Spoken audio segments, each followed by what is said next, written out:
স্বাগতম শিক্ষক.com-এ আর পরিচিতি কোর্সের নতুন অধ্যায়ে। এই অধ্যায়ে আমরা দেখব কিভাবে আরে কোরিলেশন অ্যানালাইসিস করা যায়।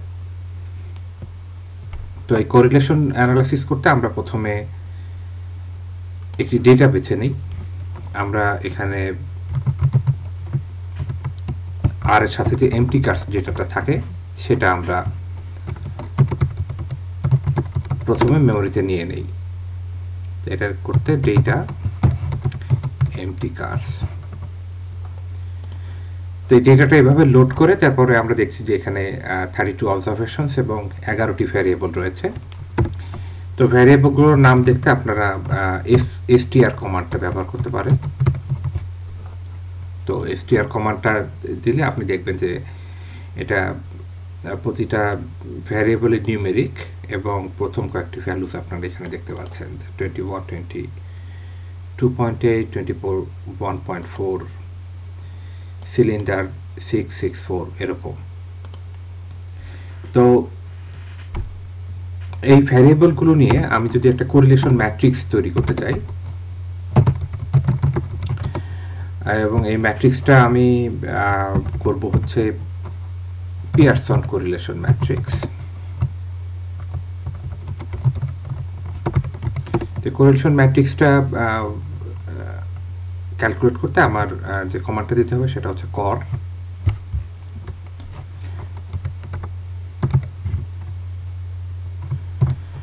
তো আমার যে ডেটা সেটটা এমটি কার্স এবং আমি যে মেথডটা ইউজ করব যেটা হচ্ছে যে পিয়ারসনস কোরিলেশন। তো এটা আমি রান করলে আমি দেখতে পাচ্ছি যে এখানে আমার সবগুলো ভ্যারিয়েবলের একটা কোরিলেশন ম্যাট্রিক্স তৈরি হয়েছে। এখানে এমপিজি এবং এমপিজির correlation 1, cylinder, number of cylinder এবং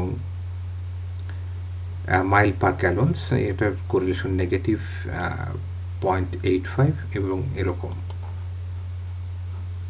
তো এই মেথডের জায়গায় আমি যদি লিখি স্পিয়ারম্যান, তাহলে এটা স্পিয়ারম্যান কোরিলেশন কোএফিশিয়েন্ট ক্যালকুলেট করবে। আমি যদি লিখি কেন্ডাল, তাহলে এটা কেন্ডালস কোরিলেশন ক্যালকুলেট করবে। তো এটা আপনার ডেটার উপর ভিত্তি করে আপনি আপনার কোন মেথডে কাজ করবেন সেটা আপনি পছন্দ করে নেবেন। তো আমরা আপাতত পিয়ারসনে কাজ করি, পিয়ারসন কোরিলেশন কোএফিশিয়েন্টস।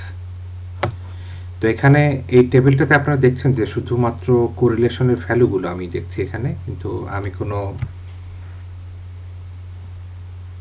সিগনিফিকেন্স ভ্যালু, যেটা পি ভ্যালু বলি আমরা যেটাকে, সেটা আমরা এখানে দেখছি না। তো সেটা ক্যালকুলেট করতে আমার অন্য একটা প্যাকেজের সাহায্য নিতে হবে।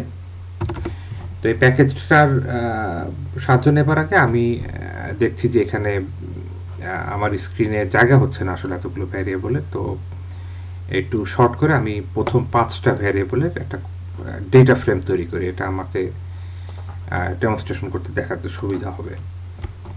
তো এটা করতে আমি একটা ডেটা ফ্রেম তৈরি করি। প্রথমে ডেটা ফ্রেমটা তৈরি করব আমি প্রথম 5টা ভ্যারিয়েবল নিয়ে। তো এমটি কার্স, প্রথম ভ্যারিয়েবলটা হচ্ছে এমপিজি, দ্বিতীয়টা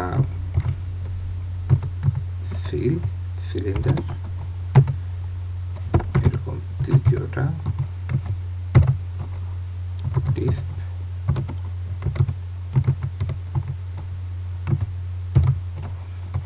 HP horse power, MT cars, truck. তো এই ডেটা ফ্রেমটা তৈরি করি, আমি এটাকে নাম দিচ্ছি এমটি কার্স নিউ।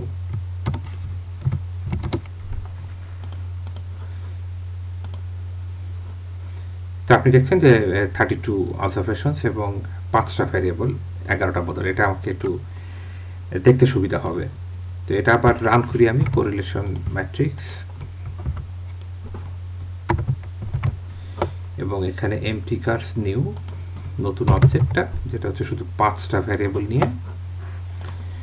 তো এটা মোটামুটিভাবে আমার স্ক্রিনে জায়গা হচ্ছে। তো আমরা এটা নিয়ে কাজ করব। তা আগে যেটা বলছিলাম সেটা হচ্ছে যে আমার এখানে আমি এখানে কোনো পি ভ্যালু বা সিগনিফিক্যান্স ভ্যালু এখানে দেখায় না বলে এটা আসলে একটা কমপ্লিট আউটপুট আমি বলতে পারি না। তো এই কমপ্লিট আউটপুট পেতে গেলে আমার সিগনিফিক্যান্স ভ্যালু দরকার। তো সেই সিগনিফিক্যান্স ভ্যালু ক্যালকুলেট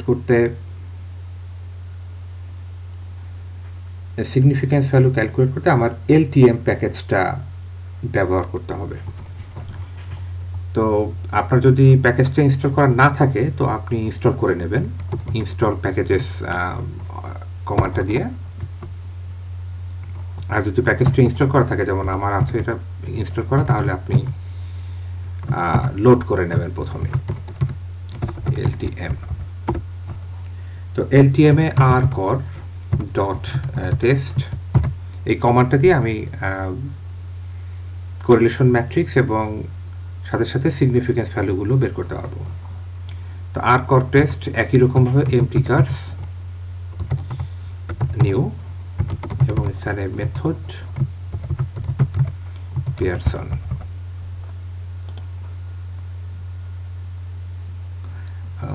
আমার আগে এটা রান করাতে হবে।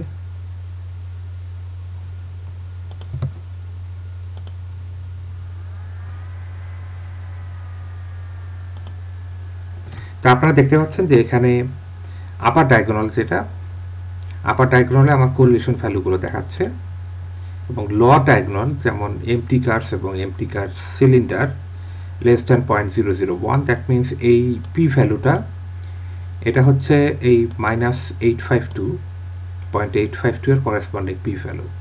তো আমি এখানে দেখছি যে এটা সাফিসিয়েন্টলি লো, তার মানে হচ্ছে এখানে এই কোরিলেশন কোফিশিয়েন্টটা সিগনিফিক্যান্টলি ডিফারেন্ট ফ্রম 0। তো এরকম আমি এখানে সবগুলোই প্রায় দেখছি যে এটা বেশ 0.01 এর নিচে বা 0.01 এর সমান। তাই আমি বলতে পারি যে সবগুলো ভ্যারিয়েবলের কোরিলেশনই আসলে significant at 1% level।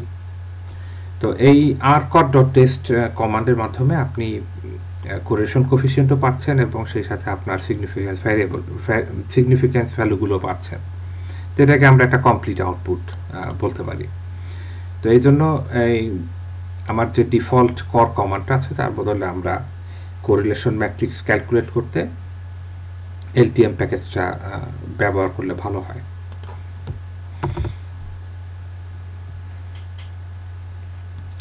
তো এরপরে দেখা যাক যে কিভাবে আমরা এই যে কোরিলেশন ক্যালকুলেট করলাম, তো এটা আমরা কিভাবে প্লট করতে পারি। তো এটাও এই কোরিলেশনের মতোই অনেক বেশ কিছু প্যাকেজ আছে যেটার মাধ্যমে আসলে এগুলো করা যায়। তো আমি এখানে একটা প্যাকেজের ডেমনস্ট্রেশন দেখাবো, যেটা হচ্ছে কর প্লট। তো এই কর প্লট প্যাকেজটা আপনার আগের মতো, আপনি যদি এটা ইনস্টল করা না থাকে আপনি ইনস্টল করে নেবেন install.packages কমান্ডটা দিয়ে। আর যদি না থাকে তাহলে ইনস্টল করা থাকে তাহলে আপনি কর প্লট এটা লোড করে নেবেন প্রথমেই। তো লোড করে নেওয়ার পরে আপনি একটি অবজেক্ট তৈরি করবেন কোরিলেশন ম্যাট্রিক্সের। তো অবজেক্টটা করম্যাট, আমি নাম দিচ্ছি করম্যাট, এবং কর mtcars নিউ, এবং এখানে মেথড পিয়ারসন। তো এই কর কমান্ডটা আমার একটা ম্যাট্রিক্স তৈরি করবে এবং ম্যাট্রিক্সটা আমি করম্যাট অবজেক্টের আন্ডারে রাখবো।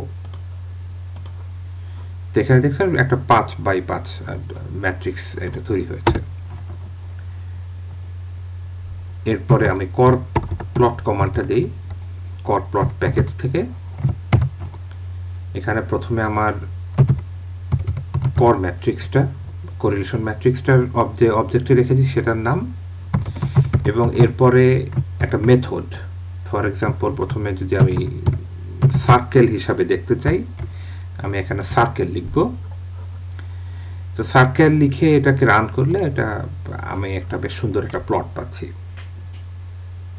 তো এখানে নীল রঙের গুলো, এখানে যে ডায়াগোনাল যে ডটগুলো আছে, এখানে সার্কেলগুলো আছে, এখানে এটা গাঢ় নীল রঙের, এটা সবগুলোর ভ্যালু হচ্ছে 1, এবং এটা যত হালকা হবে, হালকা হয়ে একদম সাদা হয়ে গেলে সেটা হচ্ছে 0, এবং সাদা থেকে যখন লালের দিকে যাবে, গাঢ় লাল, সেটা হচ্ছে -1 কোরিলেশন। তো আমি গাঢ়র দিকে দুটো পাচ্ছি এখানে, এই দুটো হচ্ছে গাঢ়।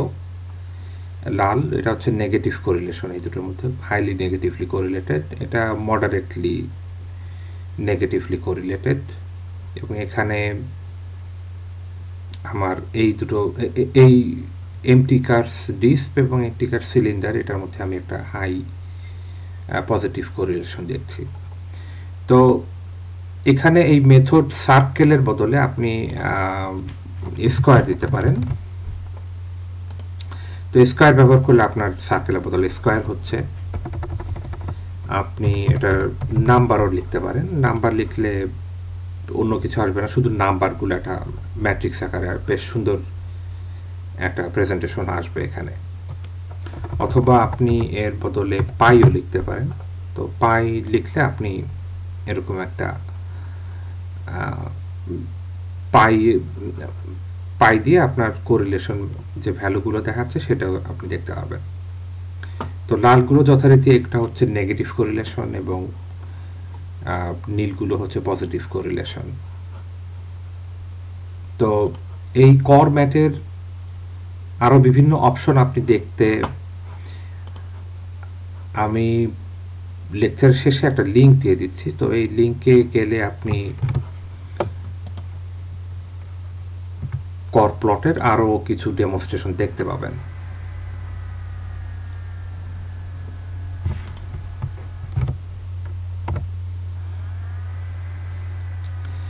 তো এখানে আরও কিছু ডেমনস্ট্রেশন আপনি দেখতে পাবেন। এখানে এলিপসের আকারে এটা কিভাবে রিপ্রেজেন্টেশন করা যায়। তারপর এটা শেড দিলে আপনি এরকম একটা অপশন পাবেন, বা কালার দিলে আপনি সবগুলো সমান বক্স কিন্তু ডিফারেন্ট কালার হিসাবে জিনিসটাকে রিপ্রেজেন্ট করবে। এরকম ডায়াগনালি আপনি আপনার কোরিলেশনগুলো শো করতে পারেন। আপনি ভ্যালুগুলো এবং সার্কেল একই সাথে শো করতে পারবেন। তো এগুলো বিভিন্ন অপশন আপনি এই ওয়েব পেজের লিঙ্ক থেকে দেখে আপনি নিজের পছন্দ মতো আপনি আপনার রিসার্চ পেপার বা অন্য কোথাও আপনি বিভিন্ন ডেটা সেটের কোরিলেশন প্লটটা আপনি দেখাতে পারবেন। তো আজকে এ পর্যন্তই। তো আগামী লেকচারে আমরা দেখব কিভাবে আমরা আরে রিগ্রেশন অ্যানালাইসিস করতে পারি। সবাইকে সাথে থাকার জন্য ধন্যবাদ। আজকে এখানে শেষ করছি।